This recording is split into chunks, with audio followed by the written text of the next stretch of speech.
Loué soit Jésus-Christ. Quel bel évangile. Loué soit Jésus-Christ. Amen, amen, amen. J'avoue que ça fait partie des textes que j'aime beaucoup. Donc, je vais prêcher pendant 2 heures. Non, je vais me surveiller, mais je serai capable de vous parler, d'avoir encore du contenu à dire sur ces textes après 2 heures, mais je ne le ferai pas. Ne vous inquiétez pas.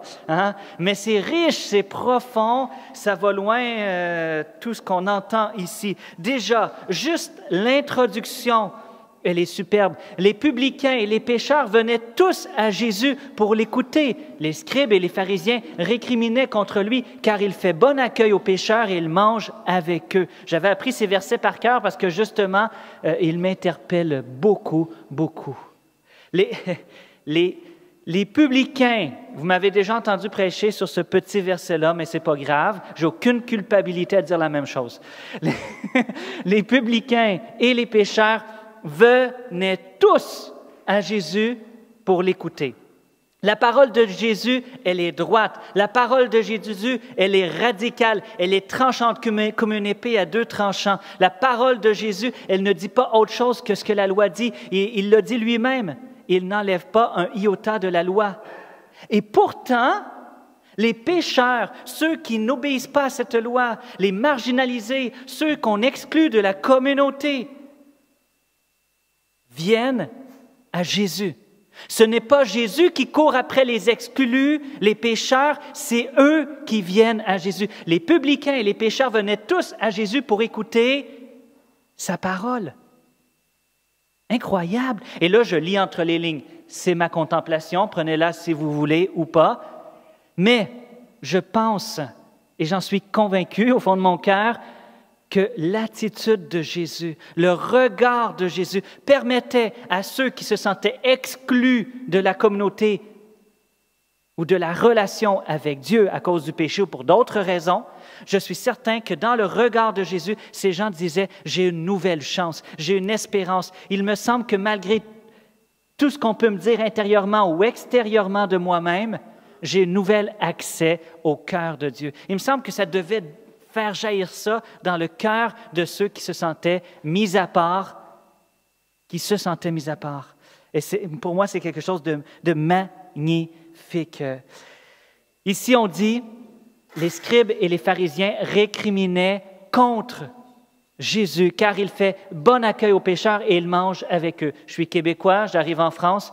Vous aimez, vous, être autour de la table, les Français? C'est un lieu de convivialité, le repas, un lieu d'amitié, un lieu où on tisse des relations, un lieu où est-ce qu'on est avec la famille et les amis. Jésus prend le repas avec les pécheurs. Il se fait copain avec les pécheurs. Il entre dans une amitié, il fait bon accueil aux pécheurs. Et comme Église, nous devons apprendre à ce que ceux qui se sentent exclus de l'Église puissent se sentir aimés et accueillis. Et ça nous enseigne beaucoup, beaucoup, beaucoup. Copains, proches des pécheurs.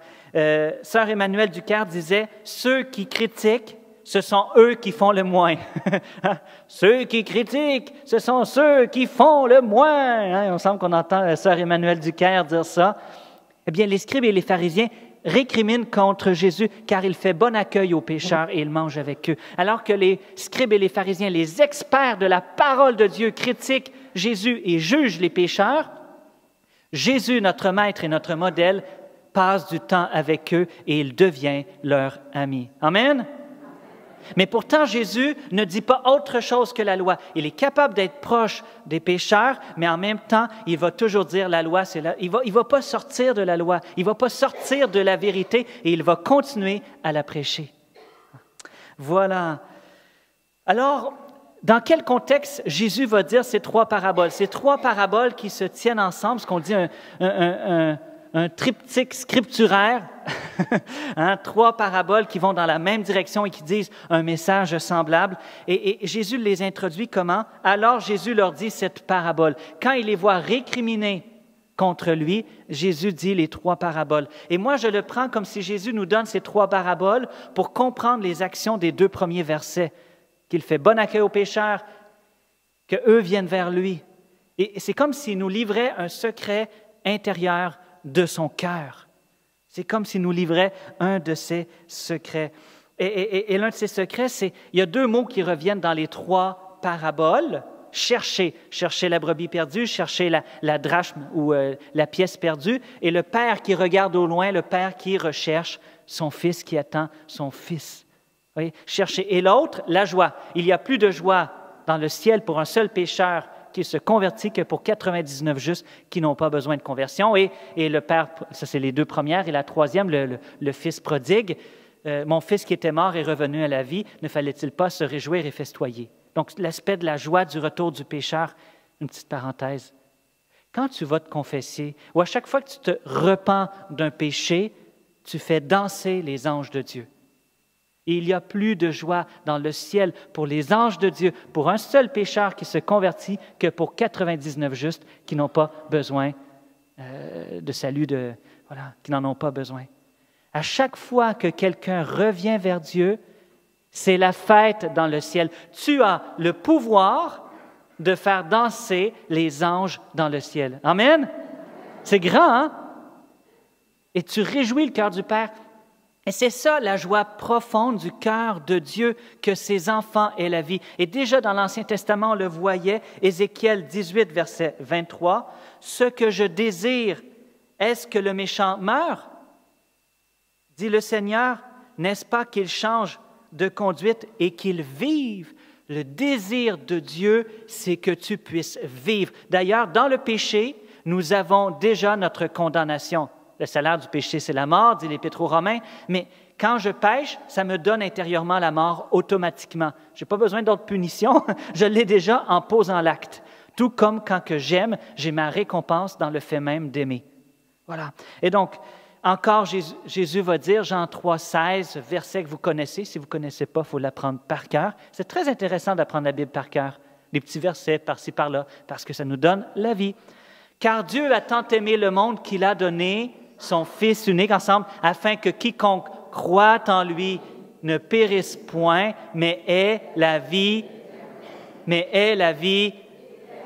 Dieu a envoyé son Fils parce qu'il nous aime et qu'il veut que nous ayons la vie. Dieu te cherche pour que tu aies la vie. Ce qui fait la joie du cœur du Père, c'est que tu aies la vie. Et c'est tout le mystère de la vie de Jésus. C'est Jésus qui vient, c'est Dieu qui vient vers nous pour nous ramener vers le Père parce qu'il nous cherche. Il nous veut proches de lui. Amen. Voilà.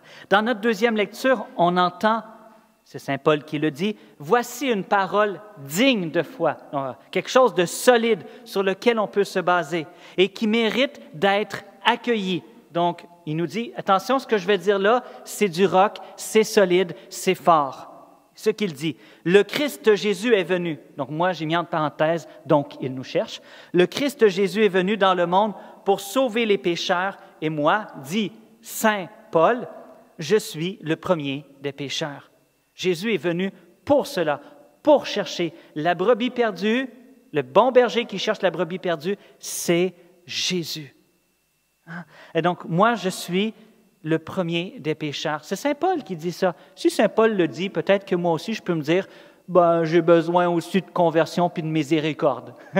J'ai besoin, je suis cherché par Dieu. Dieu te cherche. Dieu cherche ton cœur pour une relation intime, filiale, profonde.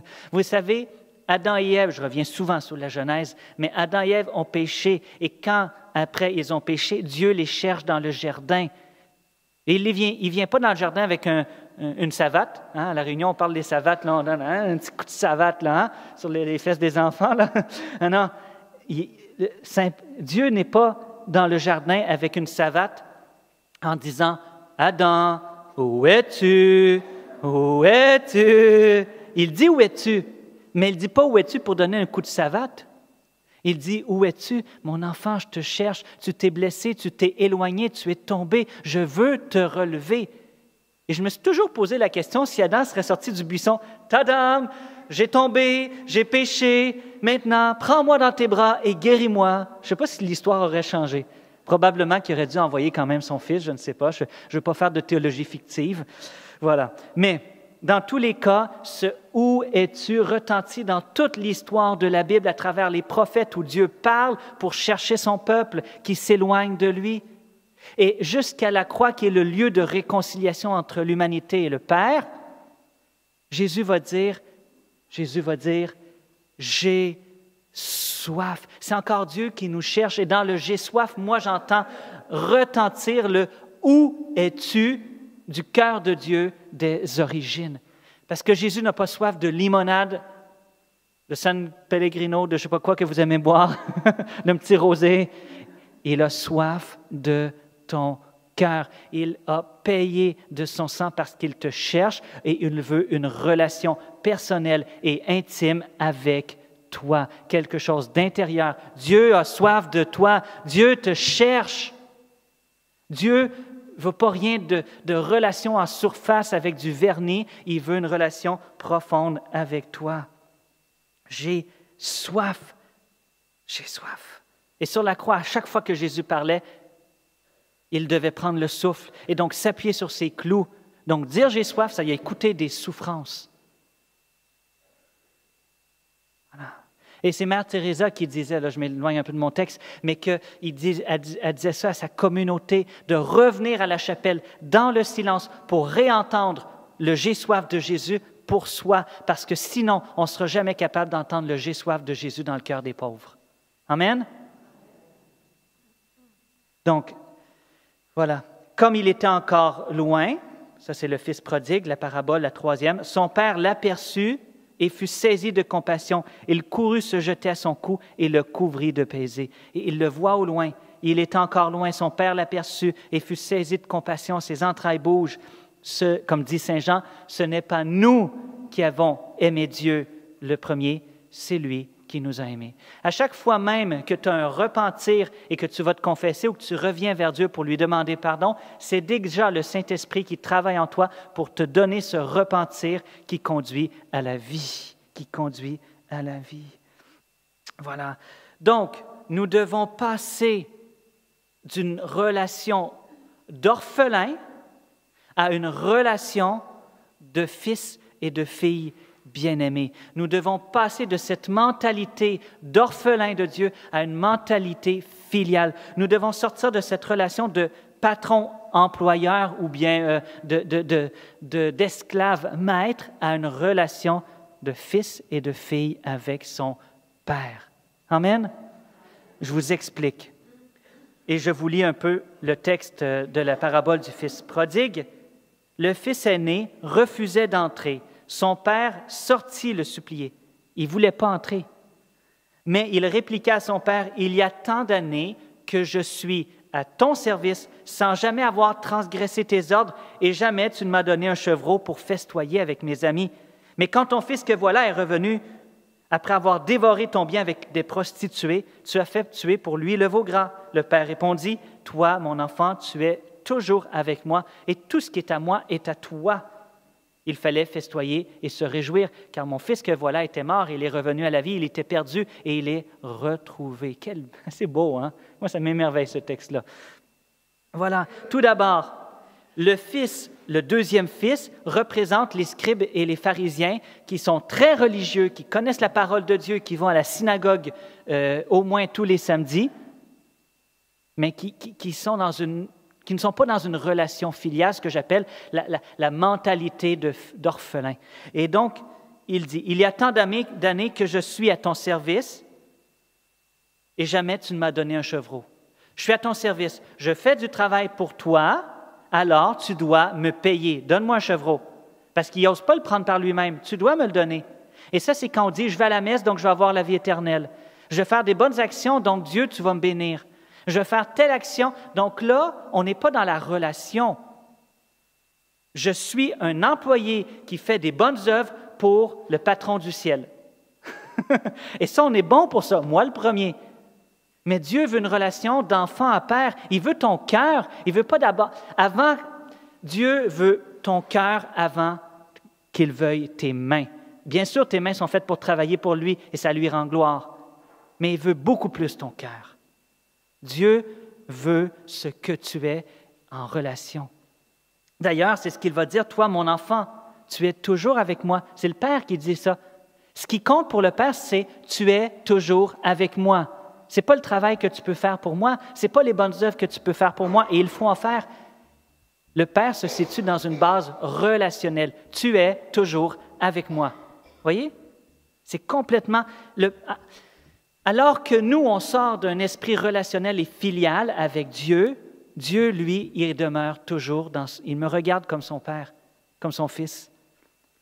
Voilà. L'autre manière de voir Dieu, je suis à ton service sans jamais avoir transgressé tes ordres. Il y a des choses que je peux faire, puis il y a des choses que je ne peux pas faire. C'est ma relation avec Dieu, une relation légaliste. Pour les scribes et les pharisiens, si j'accomplis la loi, je suis sauvé, je suis un juste. Donc, si j'ai une vie droite, je suis un bon catholique. Donc, tout va bien. Mais on peut être un bon catholique sans être en relation avec Dieu. Et je ne dis pas qu'il faut avoir une vie moralement en désordre. C'est bien de chercher une vie moralement droite et d'obéir à la loi de Dieu. Mais ce que Dieu cherche encore plus que le fait d'obéir à des lois de manière servile, il veut ton cœur. Il veut une relation avec toi tout en accomplissant cette loi, parce que la loi, dans le fond, elle a comme but le service d'être en relation avec Dieu. C'est le but de la loi. Le but de la loi, c'était quoi dans l'Ancien Testament? C'était l'alliance. C'était l'alliance. Dieu veut ton cœur. Hein? Voilà. Toi, mon enfant, tu es toujours avec moi. Et tout ce qui est à moi est à toi. Tout ce qui est à moi est à toi. Puisque tu es mon fils, je ne te donne pas de salaire, parce que tu peux venir le prendre, ton chevreau. Il t'appartient déjà. Tu n'as pas besoin de faire des bonnes œuvres pour le prendre. C'est déjà à toi. Vous comprenez? C'est gratuit. Parce que Dieu t'aime, tu es en relation.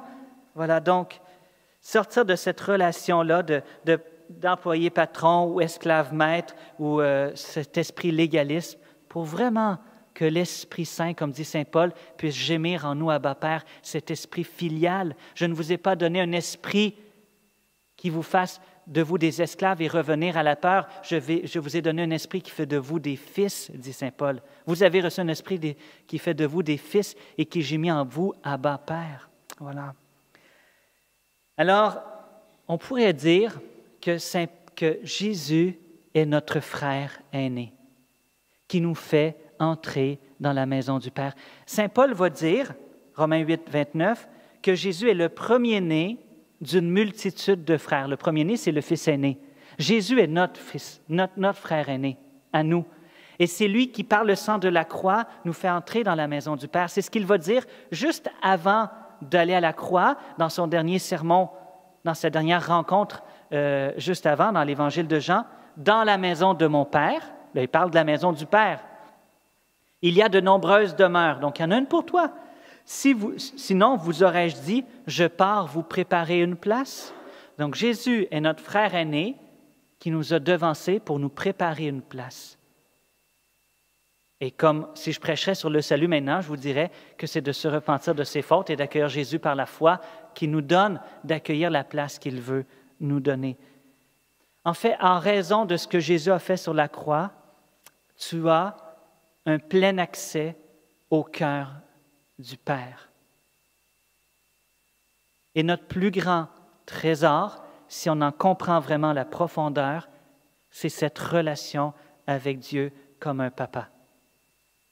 Et donc là, on change de manière de penser pour sortir de la performance et de la productivité et on entre dans la beauté de qui je suis comme enfant de Dieu et dans une dynamique de relation avec Dieu. On sort de ce que j'ai le droit ou pas le droit de faire. On sort du fait qu'il faut que j'accomplisse des bonnes œuvres pour mériter son amour et on entre dans une relation de gratuité, d'amour et qui construit ma vie. Amen? Et donc, je conclurai en disant, dans l'Évangile, il y a deux fils. L'un, dans l'Évangile, c'est mon interprétation. Les deux, on le voit, dans l'Évangile, ne sont pas encore dans la maison. Un, il revient vers la maison du Père, l'autre, il refuse d'entrer. Vous voyez? Si la maison du Père, c'est symboliquement, mettons, on pourrait dire la relation d'intimité avec le Père, faire partie de sa famille, de son cercle proche, de son amitié, eh bien, peut-être qu'on pourrait se poser la question, est-ce qu'ils vont rentrer l'un et l'autre dans la maison du Père? Est-ce qu'ils vont accepter? Et si l'Évangile faisait exprès pour qu'on se pose la question, et moi, est-ce que je suis plus le fils prodigue qui avons été séparés de la maison du Père à raison du péché ou de mes éloignements? On l'est tous, moi le premier, à quelque part dans notre cœur. Ou bien est-ce que je suis le fils aîné qui est un bon chrétien, qui fait plein de belles œuvres, mais je ne suis pas encore dans une relation de cœur avec Dieu, avec mon Père. Et on peut se poser la question, en quoi est-ce que j'ai besoin de conversion et de revenir à la maison du Père? Et à l'intérieur de nous, il y a toujours des aspects qui peuvent justement accueillir cette filiation divine avec Dieu. C'est beau, hein? C'est beau la foi chrétienne, hein? Moi, je ne changerais rien, hein? Moi, là, si j'irais recommencer, là, je rechoisirais Jésus. N'est-ce pas? Vous aussi? Vous rechoisiriez Jésus si ça serait à refaire? Amen? Alors, Seigneur Jésus, je te présente mes frères et sœurs pour que tu viennes faire descendre sur eux ton esprit, qu'il puisse leur montrer en toute vérité ce qui a besoin d'être transformé dans leur relation avec toi. Je te demande qu'ils puissent redécouvrir la beauté d'être enfants bien-aimés du Père et de cette relation filiale, cette relation d'amour avec toi. Amen.